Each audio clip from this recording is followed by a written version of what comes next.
Вообще негізі туындының және интегралдың өмірдегі мағынасы неде? Туынды деген белгілі бір затты алып, белгілі бір затты мысалға өте майда бөліктерге турап кесіп тастауды айтады.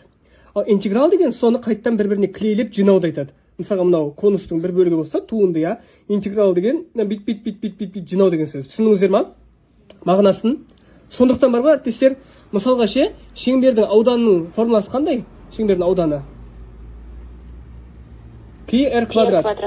Дұрыс па? Енді қараңыздаршы, әріптестер, осыдан туынды алсаңыздар, оның мағынасы былай деген сөз.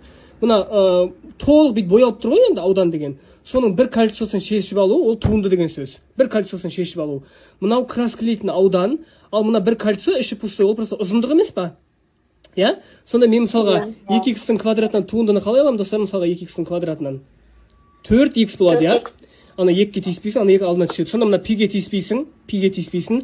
Ал r квадраттың туындысы қалай алынады? Х квадраттан алған сияқты. 2r. Сонда осыдан ұзындық шығып тұр, көрдіңіздер ма? Міне. Сәтен 2πr. Керісінше ше, осыдан интеграл алсаң, 2π-ге тиіспейсің, ол тұрақты сан. r-дің интегралы неге тең? Мысалға x-тің интегралы x квадрат бөлі 2 емес па? Қараңыздар.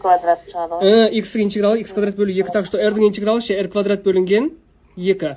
2 мен 2 қысқарып, қайттан πr квадрат аудан шығады екен. Түсініңіздер ме, әріптестер? Мағынасын? Вот.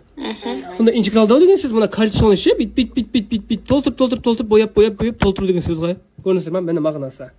Вот. Тура сол